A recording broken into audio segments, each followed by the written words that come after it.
Today we're going to take a closer look at what tent I prefer when I'm out riding.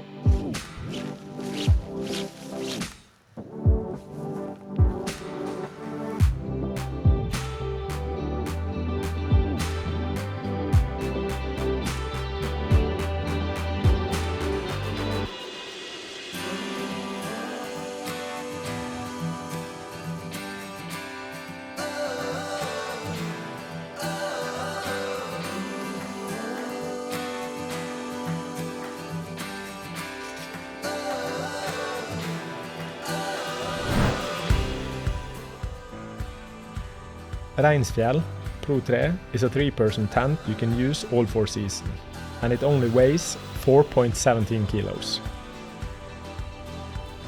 The packing dimension is not that bad, but you can compress it even further if you separate the tent and the Timecodes. I always use a waterproof compression bag for the tent. This makes it much easier to pack.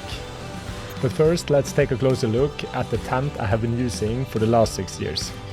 Fjellheimen Camp 3 is a tunnel tent from Helsport that shares a lot of the same features, but there's a couple of key reasons why I don't recommend a tunnel tent over a dome tent. A couple of the reasons are the poor ventilation in a tunnel tent. I think the tunnel tent is much more suitable for more extreme condition or high in the mountains, and the inner tent is a little bit low in the foot end, so it's easy when you roll around inside there to get the feet to touch. So when it's a little bit of condensation inside the tent, you can risk getting wet on the end of the sleeping bag.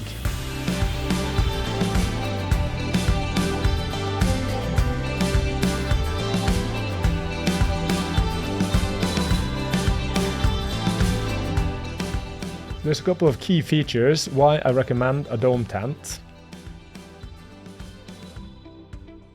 It packs small, enough to fit my Moskomoto setup and then the Stinger back on the rear.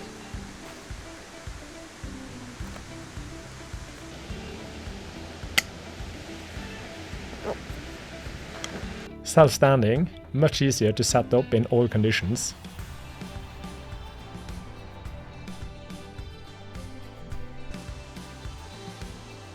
There are really good ventilation in a dome tent because you can open the doors in both ends so you get the wind to blow through the tent.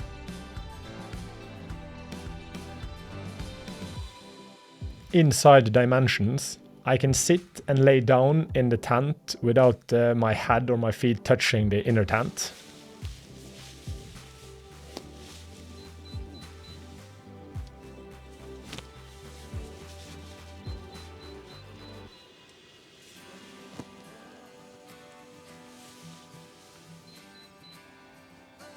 There's a lot of headroom. And that the inner tent attached to the outer tent, so you pack everything up and down in one unit. Not like a lot of the other tent out there that you have a mesh tent that you set up first, then you put the outer tent on top of that. That is a real hassle in rainy conditions. I always get a lot of questions why I choose a 3-person tent instead of a 2 or a single-person tent. And that is because I really like the extra room when you blow up the air mattress to put on the ground. I can put all my clothing on the side, and I can even have all the kitchen equipment and stuff on the other side, and still more and plenty enough room to move around. And in worst case scenario, if you're bringing with you a friend, he can come into the tent and sleep in the tent with you without you have to. The packing size of a 2-person tent and a 3-person tent, especially from Helsport, it's almost the same. It doesn't matter, and a little extra weight hasn't anything to say for me. And I use it on family trips when I'm going on hiking or just camping with my car. And I get 3 full-size air mattress on the floor here in the width. So that is quite good to. Because a lot of the tents are kind of 2.5-person tents. Another important feature I'm looking at when choosing a tent is that it have a lot of tie-down anchor strops, what you call it in English. Because when the weather changes fast, you really want to have the possibility to tie down the tent and secure it to whatever place you're camping. And there's a huge difference in a cheaper tent compared to a little bit more expensive tent when it comes to these anchor points. I got a lot of questions about this tent in my latest video, so I hope this answered some of the questions you might have, what tent I use, why I choose it. If you have any questions about the tent or my opinion on it, just leave it in the comments below and I'll try to answer you the best I can. I will let the video continue rolling with a couple of clips me pitching up the tent at a local wild camping area. So you can see how I set it up and how easy it is to pitch up. Yeah, so thank you for watching and take care, stay safe. I'll see you in the next one.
Let's go.